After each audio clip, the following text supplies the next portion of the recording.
Assalamualaikum warahmatullahi wabarakatuh. Halo teman-teman, gimana nih kabarnya? Kabar baik kan? Semoga senantiasa diberikan kesehatan oleh Allah Subhanahu wa Ta'ala. Nah, teman-teman, pada kesempatan yang berbahagia kali ini, kita akan membahas tentang lembaga-lembaga pendidikan Islam di era awal. Ada rumah, kutab, masjid, salon, dan madrasah. Penasaran kan untuk pembahasannya? Yuk simak penjelasan berikut ini. Eits, tunggu dulu nih sebelum kita ke penjelasan selanjutnya. Ada pepatah mengatakan tak kenal maka ta'aruf. Maka kita ta'arufan dulu yuk. Kenalin, nama aku Anissa Huwaida dengan NPM 2004010005. Nah, yuk kita lanjut ke pembahasan. Nah, teman-teman, pada pembahasan kali ini kita akan membahas 5 poin. Apa aja nih? Ya, yang pertama ada rumah, yang kedua ada kutab, yang ketiga ada masjid, yang keempat ada salon, dan yang kelima ada madrasah. Sebelum kita melangkah lebih jauh, kita ke pembahasan tentang lembaga pendidikan Islam. Apa sih itu lembaga pendidikan Islam? Lembaga pendidikan Islam adalah suatu wadah atau tempat berlangsungnya pendidikan Islam yang teratur dan terarah untuk menciptakan generasi-generasi yang selalu berpedoman kepada Al-Quran dan Al-Hadis sejak zaman Nabi Muhammad SAW. Setelah kita memahami apa sih itu lembaga pendidikan Islam, langsung saja kita ke pembahasan yang pertama, yaitu rumah. Tentu kata rumah sudah tidak asing lagi bukan di telinga kita? Nah, pertanyaannya, kenapa sih rumah bisa dijadikan sebagai lembaga pendidikan Islam di era awal? Jawabannya adalah karena pada zaman Rasulullah SAW, rumah Al-Arqam itu dijadikan sebagai tempat berkumpul para sahabat dalam menyampaikan wahyu yang diterima dari Allah Subhanahu wa Ta'ala melalui malaikat Jibril. Nah, hal ini membuktikan bahwasannya rumah adalah lembaga pendidikan pertama dalam Islam, di mana dalam perkembangan pendidikan Islam selanjutnya, model sistem pendidikan ini terus dikembangkan sesuai dengan perkembangan ilmu pengetahuan, tuntutan masyarakat, dan zaman yang berlaku. Selanjutnya kita ke pembahasan yang kedua, yaitu kutab.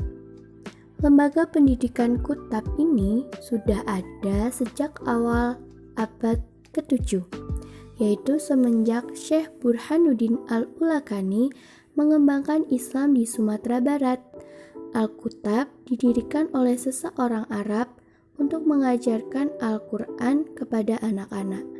Zaman sekarang, kutab itu berbentuk seperti TPA atau TPSA, MDA, dan tempat-tempat suluk misalnya, yang masih merupakan tempat latihan menulis dan membaca khususnya bidang ilmu agama dan pembelajaran Al-Quran.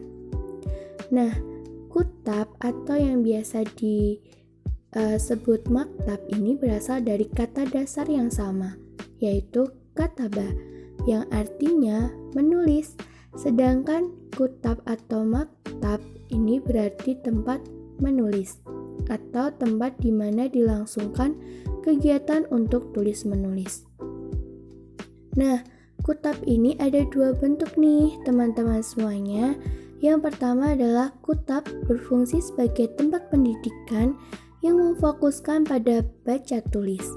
Kemudian yang kedua, kutab tempat pendidikan yang mengajarkan Al-Quran dan dasar-dasar keagamaan.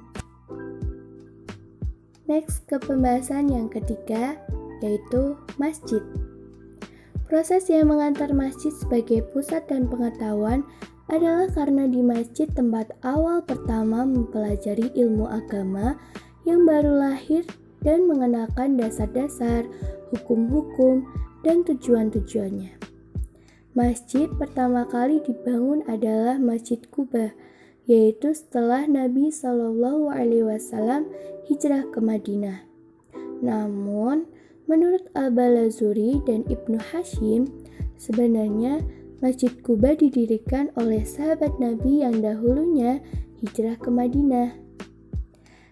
Seluruh kegiatan umat difokuskan di masjid termasuk pendidikan. Majelis pendidikan yang dilakukan Rasulullah bersama sahabat di masjid dilakukan dengan sistem halaqah. Sebagai lembaga pendidikan, masjid pada awal mulanya dipakai sebagai sarana informasi dan penyampaian doktrin ajaran Islam. Lanjut ke pembahasan yang keempat, yaitu salon. Jangan menyalahartikan kata salon dengan sebagai tempat perawatan ya guys. Karena salon dalam bahasa Arab berarti sanggar seni, di mana dalam segi bentuk pelaksanaannya salon masa Khulafaur Rasyidin sebagai ajang tempat membaur dengan rakyat untuk menyampaikan fatwa dan saran diskusi terhadap sebagai permasalahan yang mereka hadapi. Nah, salon-salon masa Daulah Umayyah dan Abbasiyah memiliki persamaan dengan masa Khulafaur Rasyidin, yaitu sebagai sarana untuk mencerdaskan manusia dan penyiaran ilmu pengetahuan. Lanjut ke pembahasan terakhir, poin kelima, yaitu madrasah. Dalam sejarah pendidikan Islam, makna dari madrasah tersebut memegang peran penting sebagai institusi belajar umat Islam selama pertumbuhan dan perkembangannya. Sebab, pemakaian istilah madrasah secara definitif baru muncul pada abad ke-11. Penjelasan istilah madrasah merupakan transformasi dari masjid ke madrasah. Ada beberapa teori yang berkembang seputar proses transformasi tersebut. Antara lain dari George Mack tahun 1981 yang menjelaskan bahwa madrasah merupakan transformasi institusi pendidikan Islam dari masjid ke madrasah yang terjadi secara tidak langsung, yakni melalui 3 tahap. Pertama, tahap masjid, kedua, tahap masjidhan, dan ketiga, tahap madrasah. Nah, berikut tadi adalah penjelasan sedikit mengenai lembaga-lembaga pendidikan Islam di era awal. Untuk lebih lanjut bisa dong tanya-tanya, tapi jangan lupa di like, subscribe, and share, oke? Terima kasih, kurang lebihnya saya mohon maaf. Nun wal qalam yawma yasrun. Assalamualaikum warahmatullahi wabarakatuh.